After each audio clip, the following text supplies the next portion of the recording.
Hello friends, ಎಲ್ಲರಿಗೂ ನಮಸ್ಕಾರ. ಕವಿತಾ ಕಿರಣ ಲೋಕಕ್ಕೆ ನಿಮ್ಮೆಲ್ಲರಿಗೂ ಮತ್ತೊಮ್ಮೆ ಸ್ವಾಗತ. ನಾಳೆ ಫಾಲ್ಗುಣ ಮಾಸದ ಅತ್ಯಂತ ವಿಶೇಷವಾದಂಥ ಸಂಕಷ್ಟಾರ ಚತುರ್ಥಿ ಇದೆ ಸ್ನೇಹಿತರೆ.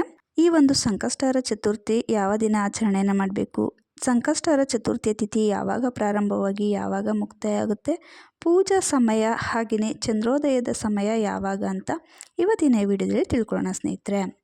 ಫಾಲ್ಗುಣ ಮಾಸದಲ್ಲಿ ಬರುವಂಥ ಒಂದು ಸಂಕಷ್ಟಾರ ಚತುರ್ಥಿಯನ್ನು ನಾವು ಬಾಲಚಂದ್ರ ಸಂಕಷ್ಟಾರ ಚತುರ್ಥಿ ಅಂತ ಕರಿತೀವಿ.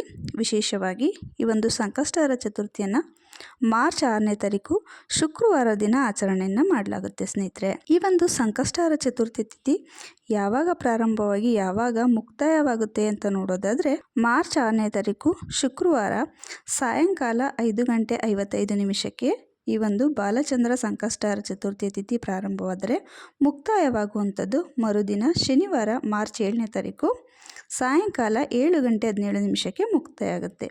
ಹಾಗಿದ್ರೆ ನಾವು ಯಾವ ದಿನ ಈ ಒಂದು ಸಂಕಷ್ಟಾರ ಚತುರ್ಥಿಯನ್ನು ಆಚರಣೆಯನ್ನು ಮಾಡಬೇಕು, 6ನೇ ತಾರೀಕು ಆಚರಣೆಯನ್ನು ಮಾಡಬೇಕಾ 7ನೇ ತಾರೀಕು ಆಚರಣೆಯನ್ನು ಮಾಡಬೇಕಂತ ನೋಡೋದಾದರೆ, ನಾವು ಸಂಕಷ್ಟಾರ ಚತುರ್ಥಿಯನ್ನು ವಿಶೇಷವಾಗಿ ಸೂರ್ಯೋದಯದ ಸಮಯದಲ್ಲಿ ನಾವು ಚತುರ್ಥಿಯ ತಿಥಿ ಸೂರ್ಯೋದಯದ ಸಮಯಕ್ಕೆ ಇದ್ದರೆ ಅದನ್ನು ವಿಶೇಷವಾಗಿ ಇದನ್ನು ಲೆಕ್ಕಕ್ಕೆ ತಗೊಳ್ಳೋದಿಲ್ಲ. ಚಂದ್ರೋದಯದ ಸಮಯ ಸಂಕಷ್ಟಾರ ಚತುರ್ಥಿಗೆ ಬಹಳ ಮುಖ್ಯವಾದದ್ದು. ಶುಕ್ರವಾರ ಚಂದ್ರೋದಯದ ಸಮಯ 8:55 ಆಗಿರುತ್ತದೆ.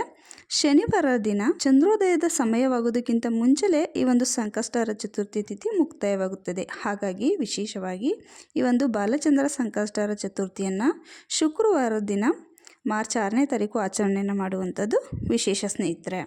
ಇನ್ನು ಸಂಕಷ್ಟಾರ ಚತುರ್ಥಿಯನ್ನು ಯಾರೆಲ್ಲ ಆಚರಣೆಯನ್ನು ಮಾಡ್ತೀರೋ ಅವರು ಬೆಳಿಗ್ಗೆ ಬೇಗನೆ ಎದ್ದು ಸ್ನಾನವನ್ನು ಮಾಡಿ ಮನೆಯೂ ಕೂಡ ಸ್ವಚ್ಛವನ್ನು ಮಾಡಿಕೊಂಡು ಉಪವಾಸ ದೀಕ್ಷೆಯನ್ನು ಮಾಡಿ ಇಡೀ ದಿನ ಉಪವಾಸವಿದ್ದು ಗಣೇಶನಿಗೆ ಪೂಜೆಯನ್ನು ಅರ್ಪಿಸಬೇಕು. ಗಣೇಶನಿಗೆ ಅಭಿಷೇಕವನ್ನು ಮಾಡಿ ಗರಿಕೆಯನ್ನು ಅರ್ಪಿಸಿ ಹಾಗೆಯೇ ಗಣೇಶನಿಗೆ ಪ್ರಿಯವಾದಂಥ ಹೂವು, ಪತ್ರೆ, ಹೂಮಾಲೆ ಹಾಗೆಯೇ ದೀಪ, ಧೂಪ, ನೈವೇದ್ಯವನ್ನು ಅರ್ಪಿಸಿ ಗಣೇಶನ ಅಷ್ಟೋತ್ತರಗಳನ್ನು ಹೇಳ್ಕೊಂಡು ನಾವು ಅರ್ಚನೆಯನ್ನು ಮಾಡಿ ದೀಪ, ಧೂಪ, ನೈವೇದ್ಯ, ಮಹಾಮಂಗಳಾರತಿಯನ್ನು ಮಾಡಿ ಇಡೀ ದಿನ ಉಪವಾಸವಿದ್ದು ಚಂದ್ರೋದಯದ ಸಮಯದಲ್ಲಿ ಚಂದ್ರನಿಗೆ ಅರ್ಘ್ಯವನ್ನು ನೀಡಿ ಉಪವಾಸವನ್ನು ಬಿಟ್ಟು ಚಂದ್ರನಿಗೆ ಪೂರ್ಣವಾದ ನಾವು ಪೂಜೆಯನ್ನು ಮಾಡಬೇಕು. ಈ ರೀತಿ ಮಾಡೋದ್ರಿಂದ ಪೂಜೆಯ ಒಂದು ಸಂಪೂರ್ಣವಾದ ಫಲ ನಮಗೆ ದೊರೀತಾ ಬರುತ್ತೆ ಸ್ನೇಹಿತರೆ.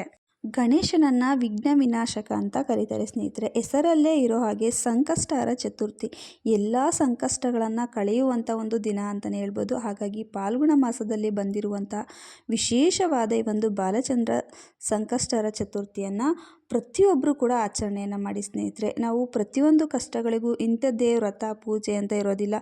ಈ ಯಾವೆಲ್ಲ ಒಂದು ಪೂಜೆ ವ್ರತಗಳು ನಮಗೆ ಸಿಗುತ್ತೋ, ಸಂಕಷ್ಟಾರ ಚತುರ್ಥಿ ಆಗಿರಲಿ, ಏಕಾದಶಿ ಆಗಿರಲಿ, ಅಮಾವಾಸ್ಯೆ, ಹುಣ್ಣಿಮೆ ಪ್ರತಿಯೊಂದಕ್ಕೂ ಕೂಡ ತನ್ನದೇ ಆದಂಥ ಪ್ರಾಮುಖ್ಯತೆ ಇದೆ. ನಂಬಿಕೆ ಇಟ್ಟು ಪೂಜೆಯನ್ನು ಮಾಡಿ ಸ್ನೇಹಿತರೆ, ಎಲ್ಲದೂ ಕೂಡ ಒಳ್ಳೆಯದಾಗುತ್ತೆ, ಪ್ರತಿಫಲನೂ ಕೂಡ ಸಿಗುತ್ತೆ.